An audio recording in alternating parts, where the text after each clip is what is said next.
Olá, eu sou a Tamires aqui do Propulsor de Sonhos e hoje nós vamos falar de um tema que eu adoro, que é agilidade.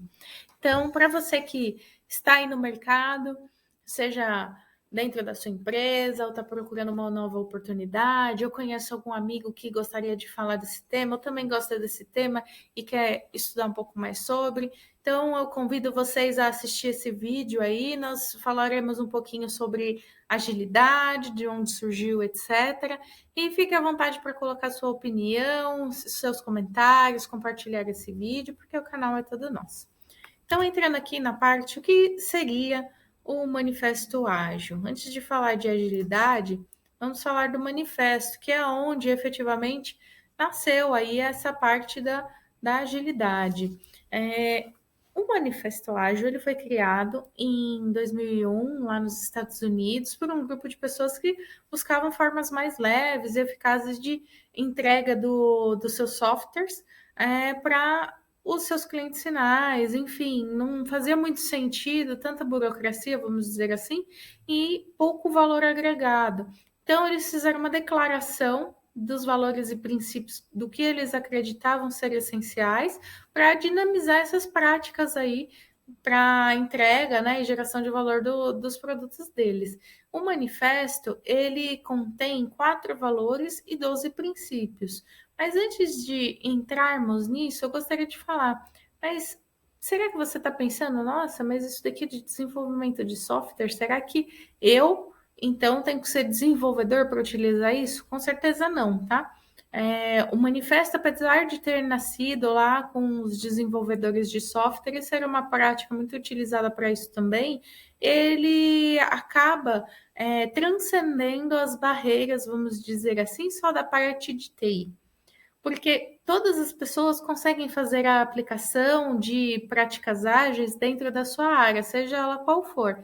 Então, pode ser uma área da educação, jurídica, da saúde, telecomunicações, indústria, qualquer área consegue utilizar as práticas ágeis. Com certeza você vai precisar adaptar a sua realidade para conseguir entender o que faria mais sentido para você. Então, muitas das vezes, quando nós lermos aqui e conversarmos sobre os valores e princípios, é muito mais fácil de entender se é alguém que está com a prática de software, mas pensando um pouco fora da caixa, você consegue trazer essa informação, vamos dizer assim, para o seu dia a dia. Eu vou dar alguns exemplos aqui no objetivo de tentar deixar mais claro como poderia fazer essas opções. Então, pensando aqui nos 4 valores.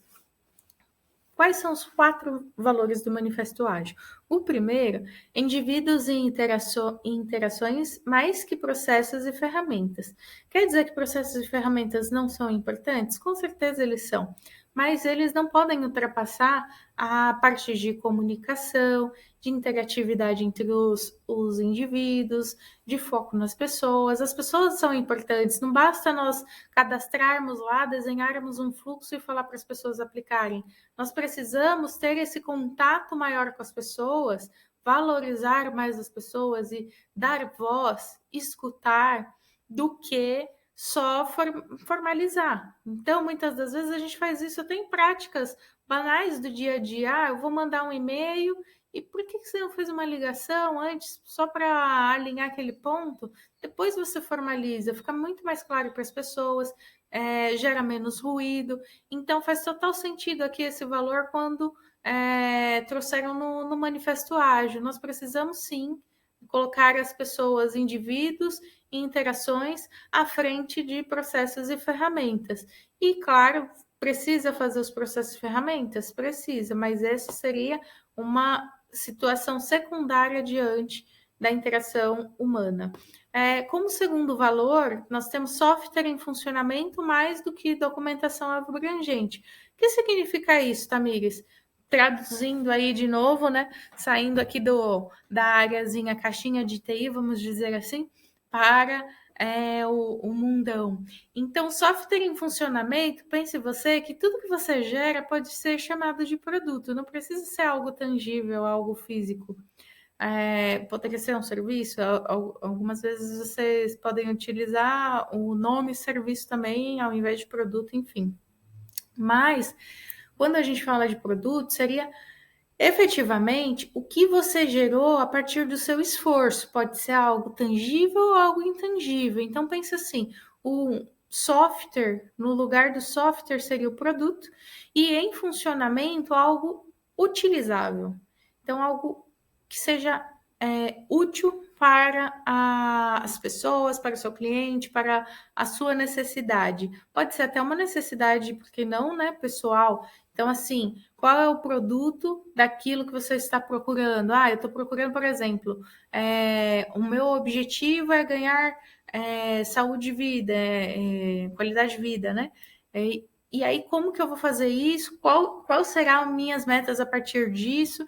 E aí, quando eu vou pensar em qualidade de vida, eu posso colocar assim, algo que faça mais sentido. Então, para mim, posso modificar a minha alimentação no dia a dia, mais do que, aí já entrando aí no exemplo, né?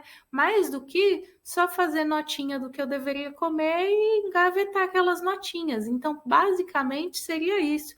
Quando você tem um produto que seja utilizável, algo que faça mais sentido, algo que seja tangível, enfim, para você, do que só fazer a documentação, porque senão não adianta. Então, por exemplo, você vai ainda pensando nesse exemplo aí da parte de qualidade de vida, então assim, eu posso ter, por exemplo, um cardápio feito por uma nutricionista que seria a minha documentação.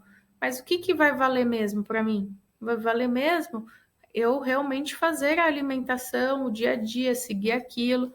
Isso gera mais valor ao que eu estou esperando. Isso seria algo que vai fazer diferença no meu dia a dia.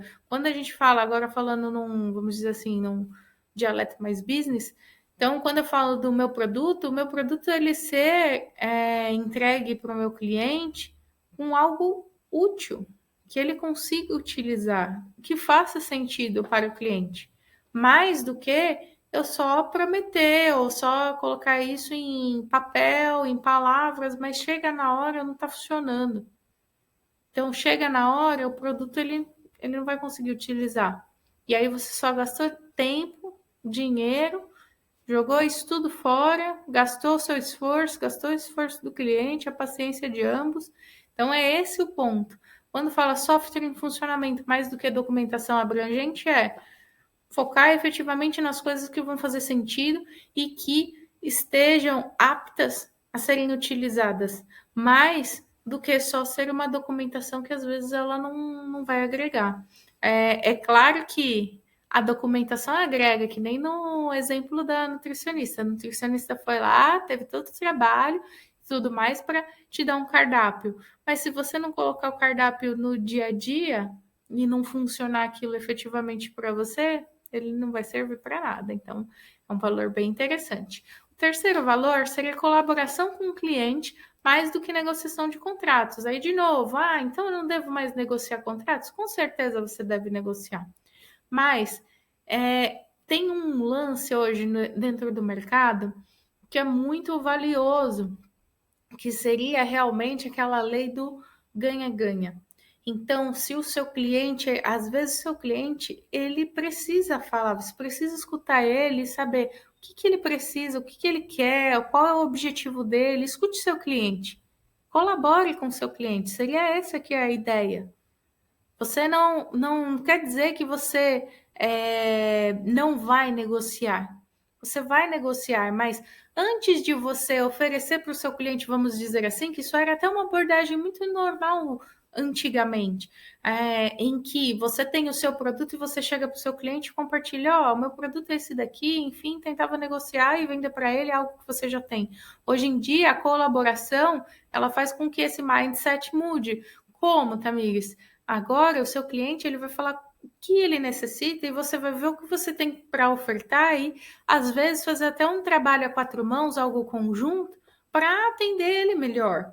Então, essa seria a colaboração com o cliente. Escute o cliente antes, não é só ir lá, ditar o contrato, fui lá, carimbei o contrato, vamos dizer assim, tá feito, se você quiser isso, se você não quiser, você vai para o concorrente, porque o concorrente pode ter mais colaboração do que você. Então, é aí que está, vamos dizer assim, a pegadinha e a jogada do mercado, porque hoje em dia nós precisamos nos adequar a entender as necessidades dos nossos clientes e, a partir disso, colaborar com ele para que seja algo mais leve. E aí sim, você fecha seu contrato, você faz a sua negociação, coloca lá dentro, vamos dizer assim, da parte burocrática, mas o mais importante é escute seu cliente. Se você não escutar o seu cliente, não colaborar com ele, não faz menor sentido você negociar um contrato. E muitas das vezes, pelo contrário, você perde os contratos existentes. Como quarto valor aí da parte do manifesto ágil, nós temos responder a mudanças, mas que seguir um plano. O plano, ele é necessário? Com certeza, a gente sempre planeja qualquer coisa na nossa vida. Todavia, é muito importante que nós estejamos prontos para fazer mudanças, porque hoje, num ambiente altamente volátil, com mudanças constantes, um consumidor altamente crítico, que tem muitas necessidades, e essas necessidades muitas vezes voláteis, nós precisamos estar prontos para qualquer tipo de mudança. E aí, quando você tem alguma coisa muito burocrática, então olhando até mesmo pelas práticas tradicionais, em que você precisava fazer uma GMUD, no caso das empresas, né, que seria uma aprovação de mudança, ou senão, você tem que submeter a enfim, a algum tipo de aprovação X, seja de qualquer superior, opa, até gaguejei, até qualquer superior que for, que acontece? Essa parte de resposta a mudanças, ela vai ficando lenta, tem muita morosidade no processo, e aí você perde o tempo e perde o que a gente chama de time to market. Time to market é o tempo para o mercado. Então, por exemplo, você está para lançar um produto. Aí você, não, eu não vou modificar esse produto porque ele já está na esteira, faz uns 8 meses, então já está perto de ser entregue. Aí o que acontece? O seu concorrente foi lá e viu que a outra, vamos dizer assim, que o consumidor final, ele mudou o mindset dele. Ele viu que, isso, com relação a essa entrega sua, eu acho que eu não vou querer, porque ela não faz mais sentido para mim. O mercado mudou, sei lá, o interesse dele mudou por algum X motivo, pode ser qualquer tipo de fator macro ou microeconômico. E aí o que acontece? Ele muda a estratégia dele e fala: mas e se eu fizer essa adequaçãozinha no produto, para você agora atende? Atende. Aí o cara foi lá, modificou antes de você continuou na sua esteira, ele lançou no mercado, quando o cliente foi comprar, ele comprou de quem? Do outro. Porque o outro já tinha perguntado a opinião dele. Então aí a gente fala de um lance que é muito interessante também, mas a gente pode abordar em próximos vídeos, que seria o design thinking. Você precisa utilizar e pensar sempre no seu consumidor. Então, no cliente final, o que ele quer, o que ele espera, escutá-lo e responder essas mudanças com agilidade, senão você perde o time to market e a partir daí não tem o que fazer. Muitas das vezes você perde milhares e milhares de reais ou dólares, enfim, depende aí do ramo da empresa, por causa de perda de tempo, vamos dizer assim, que você não respondeu à mudança rápida. E nesse momento, aí nós podemos, você pode até resgatar, vamos dizer assim, fazer algum tipo de adequação no seu processo? Com certeza você pode. Mas muitas das vezes aquele lance, a pegada que era, principalmente para o pessoal de marketing, sabe bem disso, quando era para você ser assertivo e você ganhar aquele share no mercado, você não ganhou. Por quê? Porque você demorou muito. Então, quando as empresas passam na frente, não só com um olhar inovador, com mudanças, não quer dizer que você responder à mudança vai ser a mudança do dia para a noite. Elas precisam ter um crivo, mas que você pode ser mais flexível. Então, é isso que o manifesto aqui traz com toda a razão, já que o nosso mundo, todos os dias tem alguma novidade e as pessoas precisam se adaptar a isso. Além disso, nós temos aqui 12 princípios.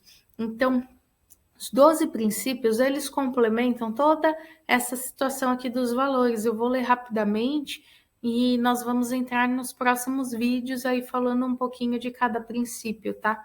Mas o primeiro princípio nossa maior prioridade é satisfazer o cliente através da entrega adiantada e contínua de software de valor.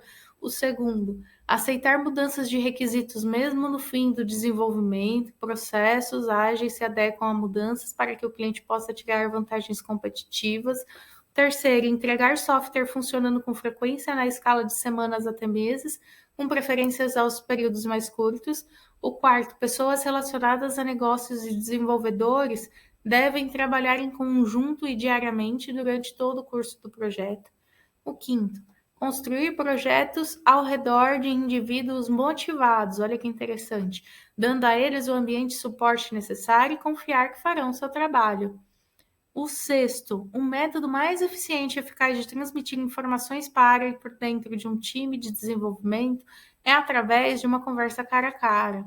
O sétimo, software funcional é a medida primária de progresso. O oitavo, processos ágeis promovem um ambiente sustentável e os patrocinadores, desenvolvedores e os patrocinadores, desenvolvedores e usuários devem ser capazes de manter indefinidamente passos constantes. O nono, contínua atenção à excelência técnica e bom design aumenta a agilidade. O décimo, simplicidade, a arte de maximizar a quantidade de trabalho que não precisou ser feito. O 11, aqui, nosso 11º, as melhores arquiteturas, requisitos e designs emergem de times auto-organizáveis. E o 12, em intervalos regulares, o time reflete em como ficar mais efetivo. Então, se ajustam e otimizam seu comportamento de acordo. Então, aqui, os 12 princípios, até, desculpas porque eu sei que às vezes fica maçante, mas é importante a gente ler. Tem muitas frases que elas podem ser também, vamos dizer assim, transformadas para a realidade de vocês, que fala de desenvolvedor, etc, etc, mas que faz total sentido aqui com o que a gente discutiu com relação aos valores. Então, as práticas ágeis, elas trazem todo esse cerne de preocupação em atender às mudanças com maior agilidade, simplificar, fazer as coisas com foco na melhoria contínua, coisas que façam sentido, coisas que elas estejam íntegras, então não entregar só por entregar, você tem que entregar algo que tenha valor agregado, ela dá mais foco às pessoas, ao trabalho colaborativo. Então é muito bacana, pessoal. Essa parte de agilidade ela é apaixonante. Quanto mais você estuda, mais você aprende. Olhando aqui ainda, falando do que é agilidade para finalizar, nós poderíamos relatar N definições. Tem, assim, acho que cada um acaba tendo uma opinião do que seria agilidade. Mas em suma, e aqui é uma opinião bem particular minha, a gente pode resumir como times. Opa, deixa eu descer aqui vocês verem o desenho, coloquei até um desenho aqui, porque os times eles trabalham sempre juntos, são times multifuncionais, pessoas que elas trabalham em iterações que seriam sempre ciclos repetidos, né? As sprints, enfim, para realizar uma entrega de valor. Então, ao final de cada sprint, sempre é feita algum tipo de entrega de valor. Então, tem N práticas que trazem isso, Scrum, traz a parte de agilidade aí na veia, Kanban, Lean, XP, Safe, tem várias práticas e assim, quando você consolida todas essas práticas e conhece cada vez mais elas, você vai fazendo um matching do que faz sentido ali para a sua realidade e pode aplicá-la aí de uma forma, vamos dizer assim, customizada, mas ganhando o cerne da agilidade, que é o quê? O dinamismo com relação ao seu dia a dia.